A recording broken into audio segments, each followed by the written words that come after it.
கர்த்தர் நல்லவர். ஆமென். Wish you happy new year. So புத்தாண்டு உங்கள் எல்லாருக்குமே புத்தாண்டு நல்வாழ்த்துக்கள். ஸோ இந்த வருஷம் ஒரு நன்மையான வருஷமாக இருக்கும் நான் நம்புகிறேன். நீங்கள் நம்புகிறீங்களா? ஸோ ஒவ்வொரு வருஷமும் ஒரு புதிய எதிர்பார்ப்போடு தான் நம்ம என்ன பண்ணுறோம், ஒரு வருஷத்துக்குள்ளாக நுழைக்கிறோம். நிச்சயமாக சொல்கிறேன், இந்த வருஷம் சொல்கிற டைலாக்னு நினச்சிக்காதுங்க. ஒரு விசுவாசத்தோட ஒரு நம்பிக்கையோடு இந்த வருடத்தை நாம் எதிர்கொள்ளலாம். கர்த்தர் நமக்கு நன்மையை செய்வார். ஒருசியாக சத்தமாய் கரங்களை தட்டி தேவாதி தேவனை நம்ம எல்லாம் மகிமைப்படுத்தலாமா? எல்லா கரங்களை தட்டி ஹல்லேலூயா ஜீசஸ் நன்றி நன்றி. எடுத்து கொண்டு வந்து என்ன தெரியுங்க, நாகும் எழுதின தீர்க்க தரிசன புஸ்தகம் 1ஆம் அதிகாரம் 13ஆம் வசனத்தை யாராச்சும் ஒருத்தர் வாசிக்கலாம். நாகும் 1ஆம் அதிகாரம் 13ஆம் வசனம். இப்போதும் நான் உன்மேல் இருக்கிற அவன் நுகத்தை முறித்து உன் கட்டுகளை அறுப்பேன். கரங்களை தட்டி தேவன் நாமத்தை மகிமைப்படுத்துங்க பார்க்கலாம். சத்தத்தை உயர்த்தி நல்லா சத்தமாங்க. ஹல்லேலூயா ஹல்லேலூயா. கர்த்தருடைய வார்த்தை இந்த வருடம் நமக்கு என்னன்னு கேட்டா, இந்த 24வது வருஷத்துல கர்த்தர் நம்மோடு கூட என்ன பேசுறார் என்றால், நான் உன் நுகங்களை, அவனுடைய நுகத்தை, உன்மேல் இருக்கிற நுகத்தை முறித்து உன் கட்டுகளை அறுப்பேன் என்று சர்வ வல்லமுள்ள தேவனாகிய கர்த்தர் சொல்கிறார்.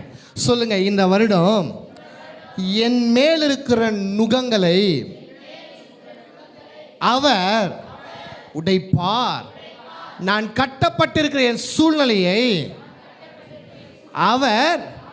அவர் அறுப்பார். அல்லேலூயா. என்ன இது ஒரு வாக்குத்தத்தம் அப்படின்னு யோசிக்கிறீங்களா? நான் சொல்றேன், இதுக்குள்ள நம்ம போகலாம். கவனிங்க, நுகம் என்றால் முதலாவது நம்ம என்னன்னு புரிஞ்சுக்கணும். நுகம் என்றால் உங்களுக்கு புரியுற மாதிரி சொல்லணும்னா, இந்த மாட்டு வண்டியில் 2 மாடை முன்னாடி கட்டுவாங்க. இந்த 2 மாடுகளுக்கும் நடுவில் என்ன கட்டுவாங்கன்னா, ஒரு கட்டை கட்டுவாங்க. பார்த்துருக்கீங்களா? மாட்டு வண்டிக்கு முன்னாடி 2 மாடு கட்டுவாங்க. இந்த மாட்டு வண்டியோடைய அந்த கட்டை அந்த அந்த மாட்டு வண்டியோடைய முதுகில் இருக்கும். அந்த முதுகில் இருக்கிற மாட்டு அந்த அந்த அந்த கட்டையை என்ன பண்ணுவாங்கன்னா அவங்க கழுத்துக்கு கட்டுவாங்க. இந்த மாடு நகர இந்த மாட்டு வண்டி அந்த அந்த நுகத்து மேலே இருக்கிறபடியால், அந்த மாட்டு மேலே இருக்கிறபடியால் மாடு நகர இந்த வண்டியை என்னாவும் நகரம். இதுதான் மாட்டு வண்டியோடைய கான்செப்ட். இந்த மாட்டு வண்டி மேலே, அந்த மாடு மேலே வைக்கிறாங்க பார்த்தீங்களா, அது பேர் தான் நுகம்னு சொல்லுவாங்க. என்ன சொல்லுவாங்க? நுகம். இந்த நுகம் மாடுக்கு கட்டின உடனே மாடு எங்கேயும் போக முடியாது. இந்த மாடை நழுத்துறதுக்கு அந்த வண்டி மேலே இன்னொரு ஆள் உக்காந்து இருப்பார். அவருடைய கையில் சாட்டி இருக்கும். இந்த நுகம் இந்த மாட்டுடைய கழுத்து மேலே இருக்கிறபடியால் இந்த வண்டி மேலே உக்காந்து இருக்கிறவர் எங்கே போகணுன்னு விருப்பப்படுறாரோ அப்படியே ஆக இந்த மாடை நடத்துவார். கையில் சாட்டை வச்சுட்டு அந்த சாட்டில் சடார்னு அடிப்பார். இந்த பக்கம் போ, அந்த பக்கம் போ அப்படின்னு வாழைப்பூச்சி இழுப்பார், சுரின்னு அடிப்பார், வேகமாக போன்னு சொல்லுவார். இந்த மாடு இந்த நுகத்தில் மாட்டிக்கொண்டு இருக்கிறபடியால் இவன் சொல்கிற பேச்சு எல்லாம் கேட்டு தான் ஆகணும். இவன் எங்கெல்லாம் சொல்கிறானோ போய்தான் ஆகணும். வேறு வழியே இல்லை. காரணம் என்ன? அதோடைய முதுகு மேலே என்ன இருக்குது? நுகம் இருக்குது. அதோடைய கழுத்தில் என்ன இருக்குது? கட்டு இருக்குது. நுகம் முதுகில் இருக்கிறபடியால், கழுத்தில் கட்டு இருக்கிறபடியால் இந்த மாடுனால எஸ்கேப் ஆகவே முடியாது. மாடுக்கு மாத்திரம் இல்லை, கழுதைக்கு நுகம் போடுவாங்க, எருமை மாட்டுக்கு முகம் போடுவாங்க, நுகங்கள் போடுவாங்க. ஏன்? மனுஷனுக்கு நுகங்கள் போடுவாங்க. நீங்கள் கூகுள் அடிச்சு பாருங்க, ஹியூமன்ஸ் யாக் அப்படின்னு போட்டு பாருங்களேன். மனுஷன் கூட என்ன பண்ணுவான்னு கேட்டால், அந்த காலங்களில் தண்ணி தூரத்துலேருந்து எடுத்துன்னு வரதுக்காக இந்த பக்கம் ஒரு குடம், இந்த பக்கம் ஒரு குடம், ஒரு குச்சியில் கட்டிட்டு அந்த குச்சை என்ன பண்ணுவான், இப்படி தோல் மேலே வச்சுன்னு வருவான். அதுதான் என்னது? நுகம். ஸோ இந்த நுகத்தை குறித்து தான் இந்த நாளில் உங்களோட கூட பகிர்ந்து கொள்ள விருப்பப்படுறேன். இந்த வருஷத்தில் கர்த்தர் சொல்கிறாரு, இந்த நுகன்றது எதை குறிக்குதுன்னா பேர்டனை குறிக்குது. சொல்லுங்க, பேர்டன். பேர்டன்னா என்னங்க? பாரம். சொல்லுங்க, பாரம். சுமை. இது இன்னும் ஈஸியாக புரியும் பாருங்க. சுமை, பாரம், அல்லது என்னன்னா ஒரு பாடு, இப்படியாப்பட்ட வார்த்தையில் சொல்லலாம். என்னங்க? சுமை அல்லது பாரம் அல்லது பாடு. இதெல்லாம் எங்கே இருக்குதுங்க? நம்ம ஷோல்டர் மேலே இருக்குது. இந்த ஷோல்டர் மேலே இருக்கிறதுனால தான் நம்ம பொதுவாக ஒரு வார்த்தை சொல்லுவோம். என்ன வார்த்தைனா, நம்மளால ரொம்ப முடியலன்னா தலையே தூக்க முடியலங்க சொல்கிறோமா இல்லையா? இந்த வார்த்தை உபயோகப்படுத்துகிறாங்களா இல்லையா? ஏன் தலையை தூக்க முடியல? இப்படி தூக்கலாமே, கழுத்து நான் புச்சுனா இருக்குது இல்லை. அது அந்த சொல் எதற்காக உபயோகப்படுத்துறாங்கன்னா, என் மேலே இருக்கிற பாரம் அவ்வளோ பெரிய பாரங்க. நான் ஜனவரி மாதம் விழுந்தது கடத்தில், இன்னைக்கு வரைக்கும் தலையினால் தூக்கவே முடியல. 5 வருஷத்துக்கு முன்னாடி இந்த பிரச்சனை வந்துச்சு. இந்த பிரச்சனைலேருந்து என்னால் தலை தூக்கவே முடியல. இந்த ப்ராப்ளம் என்னை போட்டு நசுக்குது. இதுலேருந்து என்னால் வெளியே வரவே முடியல, தலையே தூக்க முடியல. இந்த பாரம் அவ்வளோ பெருசாக இருக்குது. இந்த இந்த இந்த என்ன சொல்றது, இந்த சுமை அவ்வளோ பெருசாக இருக்குது. இந்த பாடு அவ்வளோ பெருசாக இருக்குது. காரணம் என்ன? நம்மை அறியாமல் ஒரு விதமான சுமையும் ஒரு விதமான நுகத்தை நாம் அணிந்து கொண்டிருக்கிறோம். It is invisible. அது உங்களை கண்ணால் பார்க்க முடியல. இப்போ நான் சொல்கிறேன் பாருங்க, உங்கள் கண்ணுக்கு என்னுடைய கழுத்து, என்னுடைய தோல் மேலே இருக்கிற சொல்லுவாங்க பார்த்தீங்களா, பொறுப்பு எங்கே இருக்கும்னு சொல்லுவாங்கன்னா, எங்கே இருக்கும்? தோல் மேலே தான் இருக்கும். அப்பா எத்தனை நாள் தான் உங்கள் அப்பா கஷ்டப்படுவான், உன் தோலில் உங்கள் அப்பாவுடைய பாரத்தை என்ன பண்ணிக்கோ சுமன்றாங்களே. காரணம் என்ன? சுமனா இப்படி சுமக்கிறது மாத்திரம் இல்லை, ரெஸ்பான்சிபிலிட்டி எங்கே எடுத்துக்கொண்டாங்க? ஷோல்டரில் எடுத்துக்கோன்னு சொல்கிறாங்க. ஷோல்டரில் எடுத்துக்கோன்னு ஷோல்டர்ன்றது ரொம்ப முக்கியமான ஒரு காரியம். அதனால தான் இயேசு கிறிஸ்துவோடைய பிறப்பை குறித்து பழைய ஏற்பாட்டில் வாசிக்கும் போது சொல்லப்படுது, ஏசையால அவர் எப்படியா நமக்கு ஒரு பாலகன் பிறந்தார், நமக்கு ஒரு குமாரன் கொடுக்கப்படார், கர்த்தத்துவம் தோல் கவர்மெண்ட்டு அப்படியே ஷோல்டர் மேலே தான் இருக்குதான். ஷோல்டர் ரொம்ப முக்கியம். இது ஷோல்டர் ஃப்ரீயாக இருக்கணும். ஷோல்டர் என்ன இருக்கணும்? நான் மறுபடியும் சொல்ல பாருங்க, ஃபிசிக்கல் ஷோல்டரை பற்றி பேசல, தலை ஏதோ கழுத்து மேலே வெயிட்டா இல்லை. நம்ம எல்லாருக்குமே கண்ணால் பார்க்க முடியாத சுமைகள் இருக்கு. சில பேருக்கு கடன்ற சுமை இருக்கு, சில பேருக்கு குடும்ப பொறுப்புன்ற சுமை இருக்கு, சில பேர் பிள்ளைகளை வளர்க்கணுன்ற சுமை இருக்குது, சில பேருக்கு என்ன சொல்றது, என்னென்னவோ சொல்ல முடியாத பிரச்சனைகள். நம்மளே சொல்லுவோம் பார்த்தீங்களா, ஐயோ பிரதர் சொல்ல முடியாத பிரச்சனை பிரதர் எனக்கு. அப்படி என்னவோ நீங்கள் சொல்கிறீங்க, சொல்ல முடியாத பிரச்சனைகள், சொல்ல முடியாத பாரம், சொல்ல முடியாத கவலை, சொல்ல முடியாத சுமை. அஃப்கோர்ஸ் எல்லாருக்குமே இருக்கு. இங்கே நான் எனக்கு இருக்கு, உங்களுக்கு தான் இருக்கு, இவங்களுக்கு தான் இருக்கு, இல்லை every one has a burden. எல்லாருக்குமே சுமை இருக்கு, எல்லாருக்குமே பாரம் இருக்கு. ஆனால் இந்த காலவெல்லைன்னு சொல்லலாம் தைரியமா, இந்த புதிய வருடத்தில் கர்த்தர் நம்மளுக்கு கொடுக்குற வாக்கு என்ன தெரியுமாங்க? உன் சுமையை, உன்னுடைய பாரத்தை, உன்னுடைய நுகத்தை நான் உடைக்க போறேன்னு கர்த்தர் சொல்லுகிறார். ஹல்லேலூயா. I am going to break your yokes. உங்களுடைய சுமை எப்படியாப்பட்ட சுமையா இருக்கட்டும். இல்ல பிரதர், இதெல்லாம் கடவுளாலே தீர்க்க முடியாத சுமை நீங்க சொல்றீங்களா? உங்களுடைய புத்திக்கு கடவுள் அப்படிதான் தெரிகிறார். ஆனால் நீங்கள் நினைக்கிறதை விட 1000 மடங்கு, லட்சம் மடங்கு, கோடி மடங்கு கர்த்தர் பெரியவராக இருக்கிறார். ஹல்லேலூயா. சாரால் 90 வயசுல சிரிக்கிறாங்க. எதற்காக சிரிக்கிறாங்க? அங்கே தேவ தூதர்கள் சொல்றாங்க, நாங்கள் அடுத்த வாட்டி வரும்போது உன் கையில் ஒரு குழந்தை இருக்குன்னு சொன்னா அவள் நகைத்தாளாம். அதுக்கு அந்த சாராலை பார்த்து தேவ தூதர்கள் கேட்குறாங்க, சாராலே கர்த்தரால கூடாத காரியம் ஒன்று உண்டோ? It is anything impossible to God? It's anything too odd to God? கடவுளால் இது முடியாது, கடவுளால் இது ஆகாதுன்னு ஏதாச்சும் இருக்குதா? இல்லவே இல்லை. நான் சொல்றேன், உங்க பிரச்சனை கர்த்தருடைய பார்வைக்கு ஒண்ணுமே இல்லை. It is very simple. ஆமென். என் பாரம் எனக்கு தான் பெருசு. அந்த 5 லட்சம் ரூபாய் கடன்றது எனக்கு ரொம்ப பெருசு தான். ஆனால் கர்த்தருடைய பார்வைக்கு அது ஒண்ணுமே இல்லை. So don't depend upon your knowledge, depend upon God's knowledge. உங்களுடைய பலத்தையும் உங்களுடைய அறிவையும் உங்களுடைய ஆற்றலையும் சார்ந்த விட்டுவிட்டு இந்த 2024 கர்த்தர் என் நுகங்களை அவர் உடைப்பார்.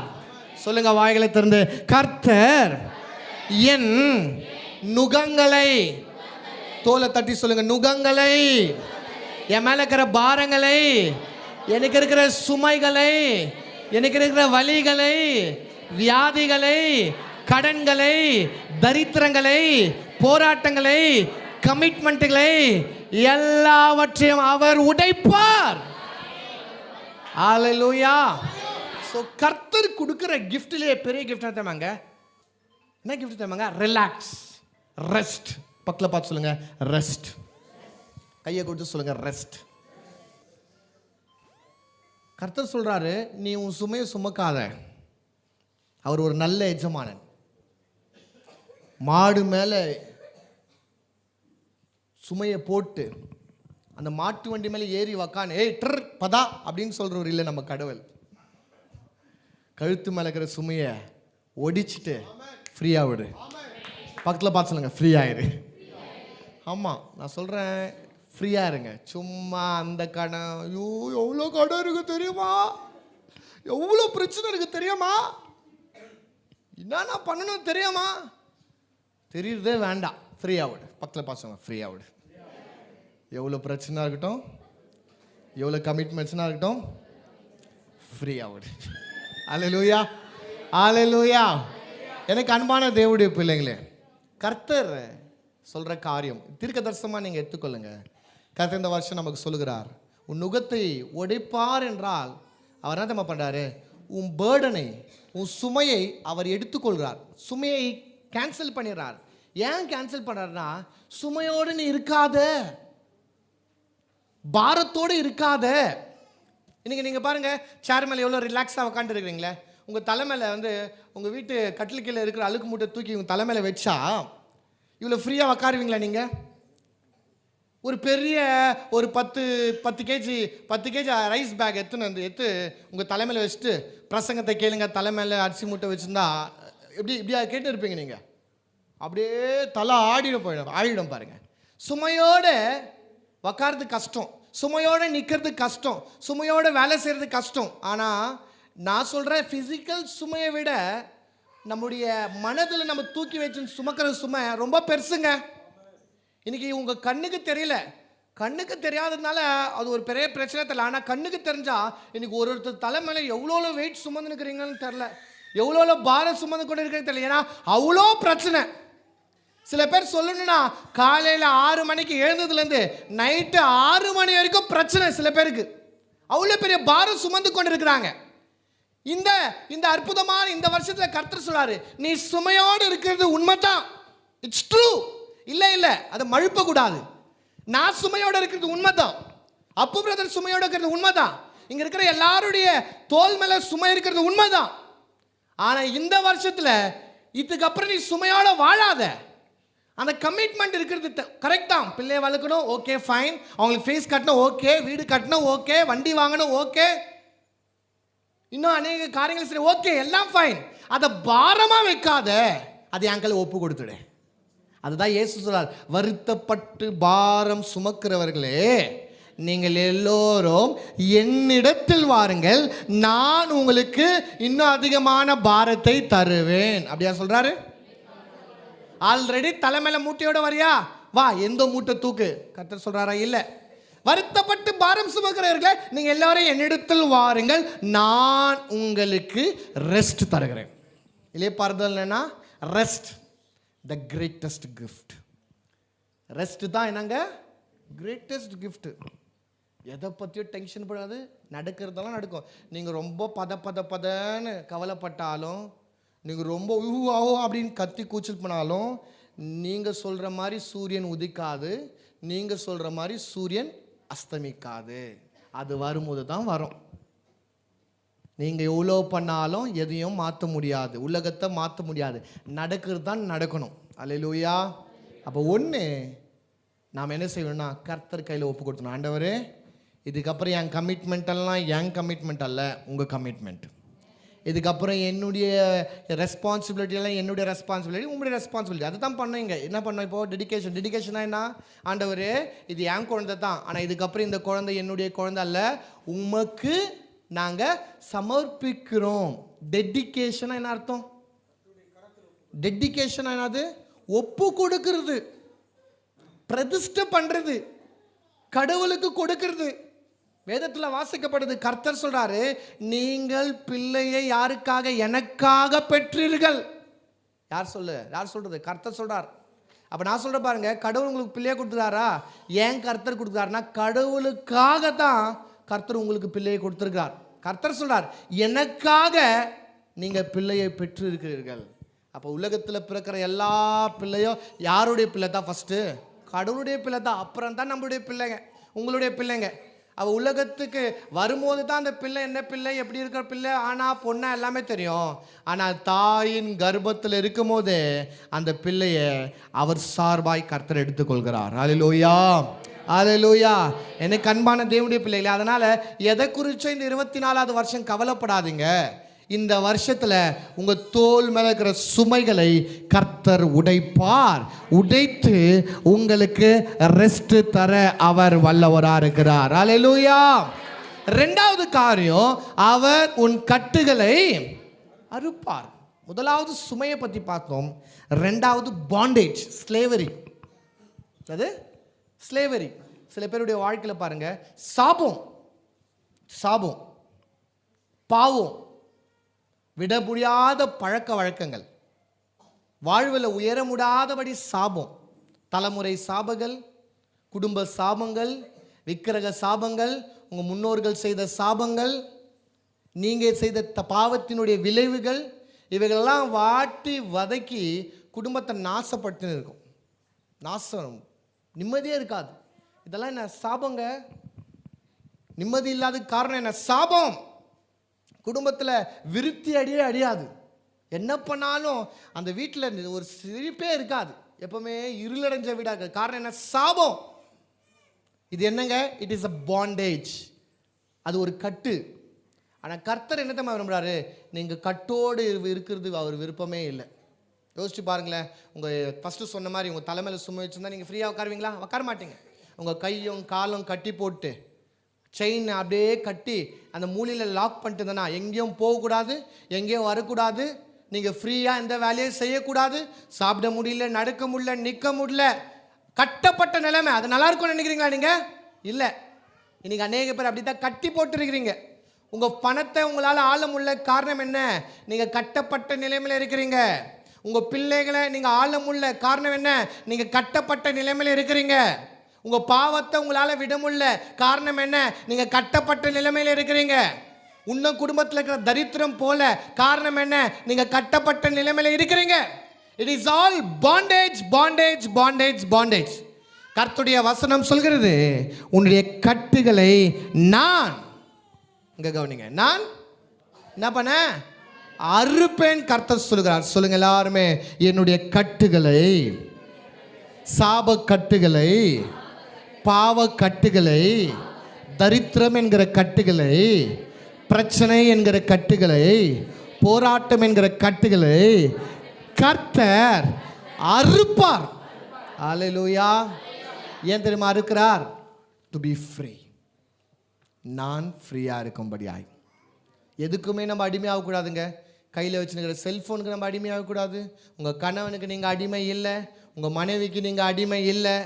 You are free. நீங்கள் ஃப்ரீடமாக வாழணும் தான் கர்த்தர் விரும்புகிறார். சும்மா கூண்டு கிளி மாதிரி இல்லை, கூண்டுக்குள்ளே போட்டு அதில் வாழ்கிற வாழ்க்கை. அப்படியாப்பட்ட வாழ்க்கை நீயும் நானும் வாழணும்னு விருப்பப்படல. லைஃப் லாங் ஒரே கமிட்மெண்ட்ஸு, ஒரே பிரச்சனை, இதே வீடு, இந்த வீட்டுக்காக உழைச்சி கொட்டணும். கடைசி வரைக்கும் ஒன்றுமே பார்க்கக்கூடாது, ஒன்றுமே செய்யக்கூடாது, ஒன்றுமே பண்ணக்கூடாது. அதுக்காக கர்த்தர் உங்களை அழிக்கலை. ஃப்ரீயாக இருங்க. கடவுளை ஃப்ரீயாக ஆராதிங்க, ஃப்ரீயாக தேடுங்க. எல்லா சுமையாக தூக்கி சும்மா மேலே வச்சுக்காதீங்க. சில பேர் சும்மாத்துக்கெல்லாம் டென்ஷன் ஆகிடுவாங்க. சும்மா சின்ன சின்ன விஷயத்தெல்லாம் பெரிய பாரமாக எடுத்துப்பாங்க. நாளைக்கு காலைல 8 மணிக்கு ட்ரெயின் பிடிங்கன்னு வச்சுங்களேன். ட்ரெயின் 8 மணிக்கு வருது, நீ ஒரு 7 மணிக்கு ரெடி ஆகிட்டு கிளம்பி போ. 7:45 ட்ரெயின் கிடச்சிடும். அதுக்கு 6 மணிலேருந்து 10 8 மணிக்கு ட்ரெயின் வந்துடுமே, 8 மணிக்கு ட்ரெயின் வந்துடுமே, ஐயோ என்ன பண்ணுவேன், 8 மணிக்கு ட்ரெயின். ஏன் புலம்புற? நீ புலம்புறதுனால ட்ரெயின் 10 நிமிஷம் லேட்டாக வரப்போதா? இல்லை. சும்மா விஷயத்தெல்லாம் தள்ளவும் போட்டுக்கூடாது. சும்மா சின்ன சின்ன விஷயத்துக்கெல்லாம் எல்லாரையும் ரோதனை கொடுக்கக்கூடாது. தொண்ணன்னு பேசிட்டு இருக்கக்கூடாது. நடக்கிறது எல்லாமே நடக்கும். பக்கத்தில் பார்த்து சொல்லுங்க, நடக்கிறதெல்லாம் நடக்கும். வீட்டுக்கார் கறி வாங்கி தரேன்னு சொன்னார்னா வாங்கி தருவார். அமைதியாக இருங்க. ஐயோ ஆயிடுமே, ஐயோ சீக்கிரம் சாத்திடுவாங்களே, இன்னைக்கு நியூ இயர் ஆச்சு, காலி ஆகிடும், அதெல்லாம் ஏன் பேசுகிற? நடக்கிறதெல்லாம் எல்லாமே நடக்கும். நம்ம பேசுறதுனால, நம்ம புலம்புறதுனால எதுவுமே மாறாது. புலம்பலை இந்த வருடம் நம்ம அகற்ற வேண்டும். எங்கேருந்து? நம்முடைய வாயிலிருந்து, நம்முடைய வீட்டிலிருந்து. அல்லேலூயா, அல்லேலூயா. அவர் எது செய்தாலும் நன்மையாய் செய்வார். எனக்கு ரொம்ப பிடிச்சிச்சு பாருங்க. கர்த்தர் சொல்றாரு, அவருடைய பிள்ளைகளாக இருக்கிற நம்ம ஃப்ரீயாக வாழணும்னு விரும்புகிறார். அது ஃப்ரீயாக வாழணும். பாருங்கள், உங்கள் பிள்ளைங்க ஸ்கூலுக்கு போகும்போது பொதுவாக இப்போ படிக்கிற பிள்ளைங்கள்லாம் பாருங்கள், அப்படியே பயங்கரமான பாரம். ஸ்கூலுக்கு போகும்போது நான் பார்த்துருக்குறேன், சின்ன பசங்கள்லாம் அப்படியே வெயிட்டு தூக்கின்னு போகிறாங்க. ஏன்னா புக்ஸ் அவ்வளோ வெயிட்டாக இருக்குது. பெரும்பாலான பிள்ளைங்க ஜாலியாக டான்ஸ் ஆடின ரோட்டில் போகிறாங்க. அவங்க அம்மா என்ன பண்ணுறாங்கன்னா, இந்த பக்கம் ஸ்கூல் பேக், 2 பிள்ளைங்களுடைய ஸ்கூல் பேக்கு, இந்த பக்கம் லஞ்ச் பேக்கு. பசங்க என்ன பண்ணாங்கன்னா ரோட்டில் டான்ஸ் ஆன அப்படியே போயினுக்கிறாங்க. இந்த புக்ஸ் யாருது? பிள்ளைங்களுது. இந்த லஞ்ச் பேக் யாருது? பிள்ளைங்களுது. ஆனால் தூக்கிங்கிறது யாரு? அம்மா. அம்மாவுக்கு வலி இருக்காதான்? இருக்கும். ஆனால் அம்மா என்னத்தை எதிர்பார்க்குறாங்க, இந்த சுமை என் பிள்ளைது, ஆனால் இந்த பிள்ளை சுமக்கிறது வேண்டாம், பிள்ளைக்கு பதிலாக நான் சுமக்கிறேன். இது நியாயமா? நியாயம் இல்லை. நியாயம் இல்லாமல் நேசிக்கிறது தான் அன்பு. அல்லேலூயா. சின்ன விஷயந்தான். பிள்ளைங்களுடைய புக்ஸை அம்மா தூக்கின்னு போகிறது சின்ன விஷயந்தான். ஆனால் யோசிச்சு பாருங்க, ஏன் சுமக்கக்கூடாது? ஐயோ என் புள்ள இப்போவே முதுகில் இவ்வளோ சுமை ஏன் சுமக்கணும்? ஏன் வெயிட்டை தூக்கின்னு அவ்வளோ தொழு என் புள்ள நடந்து போனோம்? அந்த சுமையை, என் பிள்ளைகளுடைய சுமையை நான் சுமக்கிறேன், பரவாயில்ல. என் பிள்ளை ஜாலியாக, அவன் பார்த்தியா ரோட்டில் கல்லத்தை அடிச்சுன்னு, நாய் அடிச்சுன்னு, அப்படியே இப்படி ஓடின்னு, அப்படி வந்துன்னு, அதை எடுத்துன்னு அப்படியே கையில் பார்த்துக்கிறேன். அம்மா அப்படியே மாட்டு வந்துப்பான், இவன் அப்படியே குறுக்குறை சாப்பிட்னு, அப்படியே துணியெல்லாம் அழுக்கு பண்ணின்னு, ஐஸ்கிரீம் அப்படியே ஊற்று சாப்பிட்னு, எத்தினாது 4ஆம் படிக்கிற பையன் கூட அப்படி தான் வந்துருக்குறாங்க. இது என்னன்னு கேட்டால் அப்போ தான் எனக்கு புரிஞ்சிச்சு. கர்த்தர் சொல்கிறாரு, நீ உன் சுமையை சுமக்காத, உன் சுமையெல்லாம் நான் பார்த்துக்கிறேன், நான் கேரி பண்ணிக்கிறேன். உன் சுமையெல்லாம் அவ்வளோ பெரிய சுமை எனக்கு இல்லை. அம்மாவுக்கு வேணா இந்த புக்ஸ் வெயிட்டாக இருக்கலாம், ஆனால் உங்கள் சுமையெல்லாம் அவர் சுமக்க வல்லவராக இருக்கிறார். அல்லேலூயா. அப்போ நம்ம என்ன நம்ம பண்ணுறேன், அம்மா கேட்குறாங்க, குடும்பங்க ஏன் வெயிட் தூக்கின்னு வரேன், நான் தூக்குறேன்னா, இல்லை மம்மி நான் தான் சுமப்பேன், நான் தான் என் கஷ்டம் என்னோட போட்டோம், என் வேதனை என்னோட போட்டோம் அப்படின்னு நீ பேசினா நான் தூக்கின்னு வா விட்டுருவாங்க. இதுக்கு அப்படி தான் அநேக பேர் பாருங்க. கடவுள் சொல்கிறாரு, ஏமா உன் கஷ்டத்தை சுமக்கிற, கேஸ்ட் ஆல் யுவர் பர்டன்ஸ், உன்னுடைய கவலைகள் எல்லாம், உன்னுடைய பாரங்கள் எல்லாம் என் மேலே எரிந்து விடு. இயேசு சொல்கிறார். நம்ம இயேசுக்களை சொல்கிற, இல்லாண்டவரே உங்களுக்கு என்னதுக்கு சும்மா கஷ்டம், நீங்களே சிலுவையை சுமந்துன்னு கஷ்டப்பட்டுக்கிறீங்க, இதில் நான் வேற என் பாரத்தை வேற கொடுக்கணுமான்னு நீங்கள் அதை யோசிக்கிறீங்க. இல்லை, உங்கள் சுமைகளை அவர் சுமக்க அவர் ஆயத்தமாக இருக்கிறார். Is ready to carry, is ready to take you all your burdens. உங்களுடைய பாரங்கள் எல்லாம் அவருக்கு ஒன்றுமே இல்லைங்க. அல்லேலூயா. இந்த 24வது வருஷத்தில் நாம் புரிந்து கொள்ளும் காரியம் இதுதான். என்னென்னா, என் பாரத்தெல்லாம் அவர் எடுத்துக்கொள்வார். நான் கட்டப்பட்டிருக்கிற நிலைமை, nothing can bind me and nothing can tie up me. என்னை ஒன்றும் கட்டி போட்டு வைக்க முடியாது, என்னை ஒன்றும் ஆள முடியாது. எந்த பழக்க வழக்கமும் என்னை ஆள முடியாது, எந்த மனுஷனும் என்னை ஆள முடியாது, எந்த செல்ஃபோனும் என்னை ஆள முடியாது, எந்த சூழ்நிலையும் என்னை ஆள முடியாது. I am free to do what I wish to do. நான் என்ன செய்யணும்னு விருப்பறனோ அதை செய்ய நான் மனதுள்ளவனாக இருக்கேன். ஏன்னா காட் செட் மீ ஃப்ரீ. கடவுள் என்னை சுதந்திரமாய் ஆக்கியிருக்கிறார். த கிரேட்டஸ்ட் கிஃப்ட்டுங்க, பெரிய கிஃப்ட்டுங்க. ரெஸ்ட்டை சும்மா படிக்கிறது மாத்திரம் இல்லை, கேட்கறது மாத்திரம் இல்லை, என்ஜாய் பண்ணணும். என்னது என்ஜாய் பண்ணணும். அதான் பாருங்கள், சமீபத்தில் ஒரு வீடியோ பார்த்தேன். சொல்லுவாங்க பார்த்தீங்களா, சாப்பிட்றதுக்கு ரொம்ப கஷ்டங்க அப்படின்னு சொல்லுவாங்க பார்த்தியா. அந்த பொண்ணு இப்படி சாப்பிடுங்குது, இப்படி சாப்பிடுங்குது. ஏங்க அப்படி சாப்பிட்றேன்னா, இல்லை சாப்பாடு ஈஸியாக சாப்பிட்றேன்னு சொல்கிறாது, எவ்வளோ கஷ்டப்பட்டு சாப்பிட்றாங்க பாருன்னு சொல்லணுன்றதுக்காக இப்படி கஷ்டப்பட்டு என்ன பண்ணா சாப்பிட்தான். இன்றைக்கி சில பேர் ஃப்ரீயாக இருக்க மாட்டாங்க. எப்போவுமே பேர்டன், எப்போவுமே சுமை, எப்போவுமே அவங்க எல்லா பிரச்சனையும் தூக்கி தூக்கி தூக்கி அங்கே தலைமையில் போட்டு வச்சுக்கிறது. அப்புறம் நான் எனக்கு இவ்வளோ கஷ்டம், எனக்கு இவ்வளோ கஷ்டம், எனக்கு இவ்வளோ கஷ்டம்னு சொல்லிட்டு அப்படியே சொல்லியிருப்பாங்க. ஃப்ரீயாக இருக்கவே விருப்பப்பட மாட்டாங்க. சரி, வாரம் ஃபுல்லாக பிஸியாக இருக்கிறோமே, ஒரு நாள் லீவு, அந்த லீவு நாளில் மனைவி பிள்ளைகளோடு என்ஜாய் பண்ணலாமே, மனைவி பிள்ளைகள் எங்கன்னா பார்க்குக்கு இட்டுன்னு போகலாமே, ரெஸ்டாரண்ட் இட்டுன்னு போகலாமே, கொஞ்சம் டைம் ஸ்பெண்ட் பண்ணலாமே. அப்படி இருக்காது. அன்றைக்கும் ஏதாச்சும் வேலை வச்சுக்கின்னு அன்றைக்கும் பிஸி. ஏன் லீவு தராங்க வேலை செய்கிறவங்களுக்கு? ஒரு நாள்னா ரெஸ்ட்டில் இருப்பா, ஒரு நாள்னா வீட்டில் என்ஜாய் பண்ணுப்பா, ஒரு நாள்னா நல்லா இருப்பா. அதுக்காக தானே. சும்மா நம்மளே எடுத்து பாரங்களை போட்டுக்க கூடாது.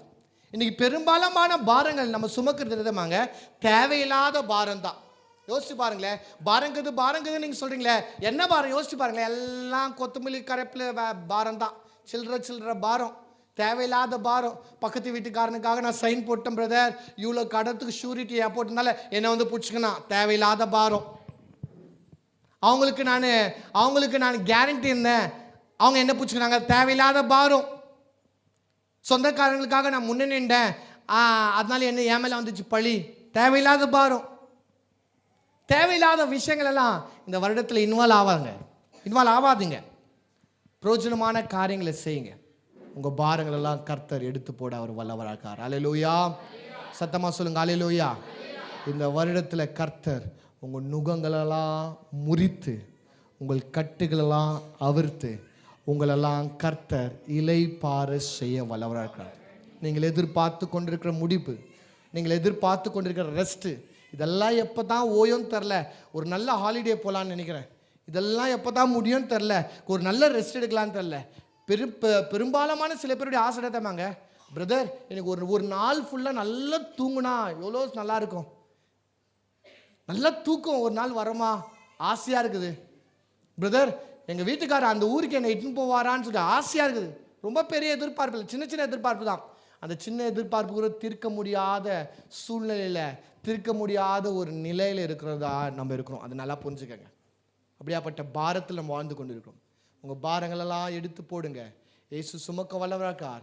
ஒருவேளை எடுக்க முடியாத பாரங்களை கர்த்தர் ஒடிக்க வல்லவராக இருக்கார். உங்கள் கட்டுகளையும் அவர் வல்லவராக இருக்கார். அல்லேலூயா சொல்லுங்க பார்க்கலாம். கரங்களை தட்டி தேவன் நாமத்தை நம்ம மேம்படுத்தலாமா? அல்லேலூயா.